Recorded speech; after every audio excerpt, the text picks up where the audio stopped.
Olá, eu sou Suzana Malheiros, neuro-oncologista do Hospital Albert Einstein. Estou aqui com a doutora Ludmila Corr, oncologista do Hospital Albert Einstein. Nós vamos falar um pouco sobre os trabalhos que nós achamos mais interessantes, um resumo, alguma coisa, sobre a neuro-oncologia da ASCO.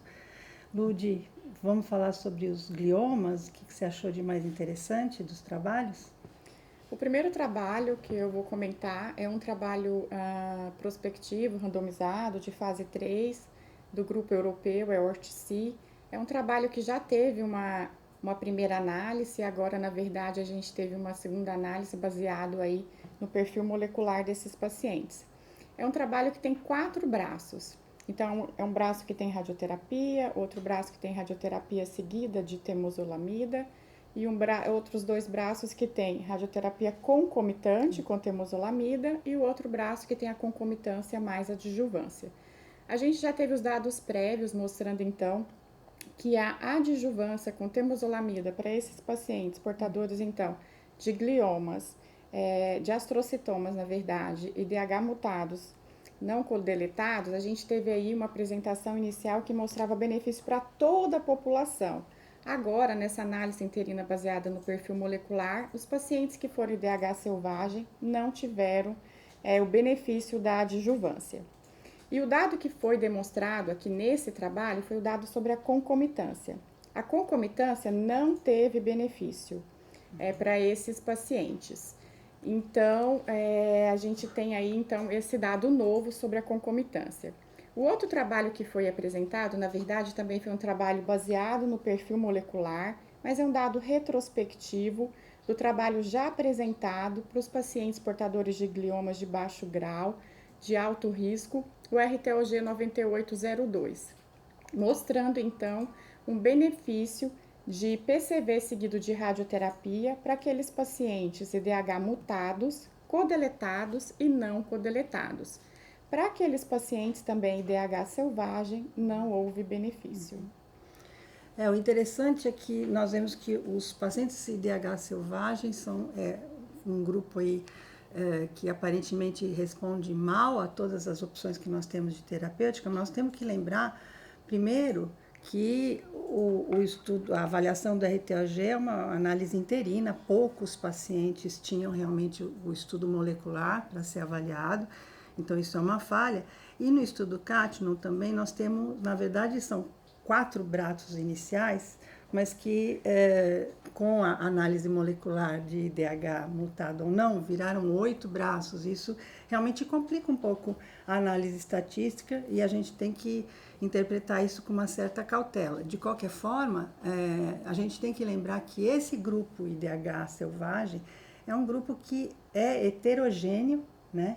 E nós temos visto com as publicações mais recentes, inclusive com o trabalho do Daniel Bratt, a atualização da classificação da MS recente com o trabalho do C-Impact Now, nós vemos que não necessariamente esse grupo sempre se comporta mal, né? E uma parte desse grupo, nós temos hoje alguns outros marcadores que refinam essa pesquisa. E esse acesso, infelizmente, não é universal para o nosso meio, né? Essa pesquisa molecular. Então, acho que são dados que a gente precisa maturar e provavelmente entender um pouco melhor com o avanço aí dos estudos, né?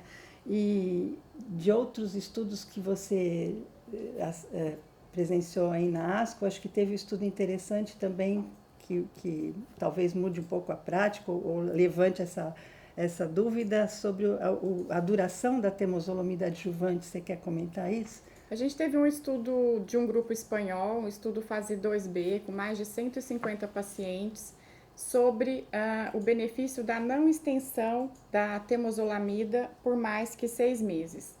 É um trabalho aí pequeno, apesar de prospectivo, mas que mostrou que não houve benefício da extensão além de 6 meses para esses pacientes.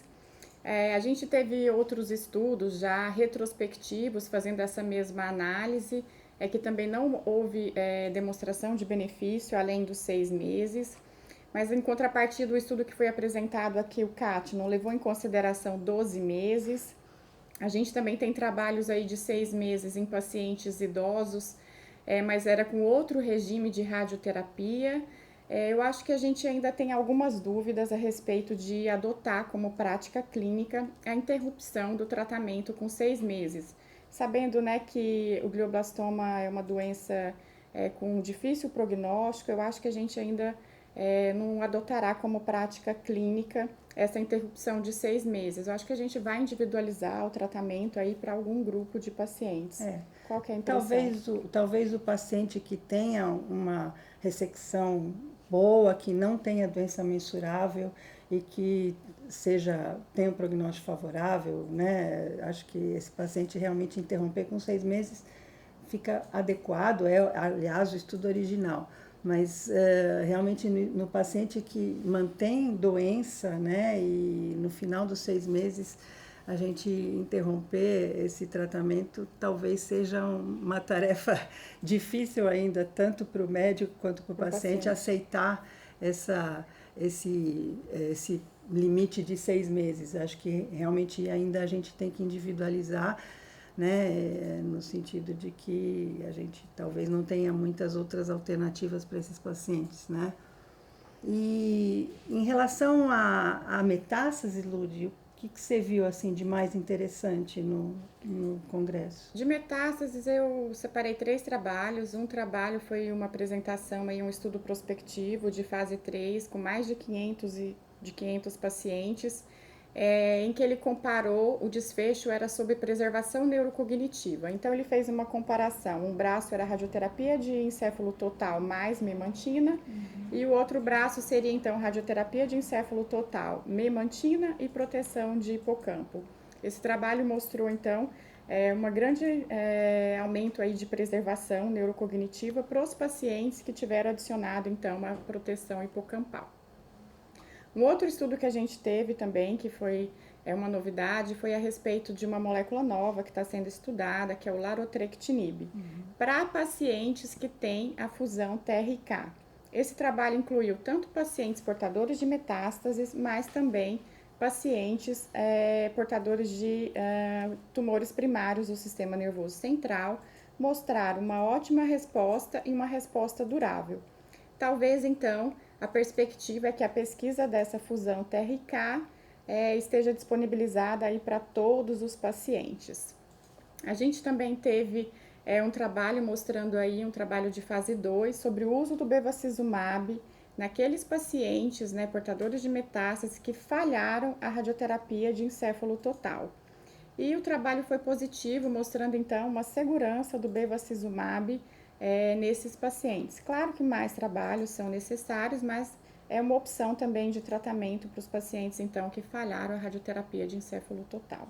E você tem a impressão que acho que são perspectivas que tendem a ser adotadas, acho que sim, eu acho que prática. Essas perspectivas tendem a ser adotadas tanto pelo grupo da radioterapia, né, como pelo grupo da radioterapia, na perspectiva também da pesquisa desse TRK como uma nova opção de tratamento para esses pacientes. É uma minoria de pacientes, mas quando ele tem essa expressão, os dados são bem seguros, tanto para os pacientes que têm metástase no sistema nervoso central, como também os que têm tumores primários. E acho que é uma triagem, né? Pode ser feita com imunistoquímica. Isso, a triagem é feita com imunistoquímica e esses pacientes que têm, então, expressão na imunistoquímica vão para o sequenciamento.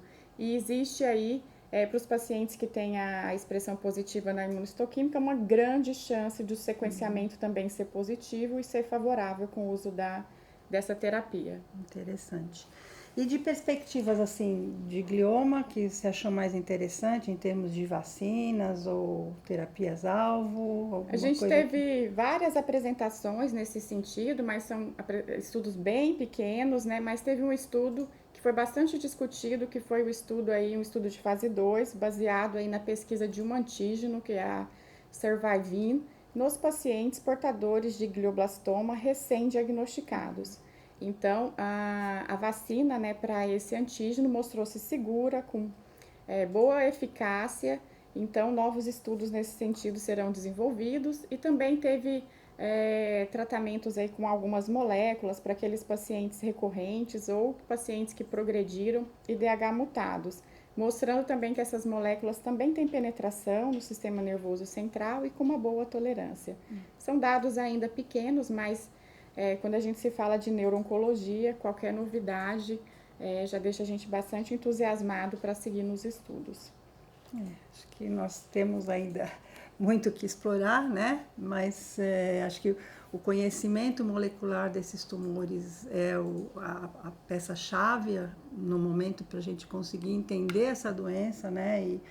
E tentar imaginar melhores perspectivas de tratamento, né?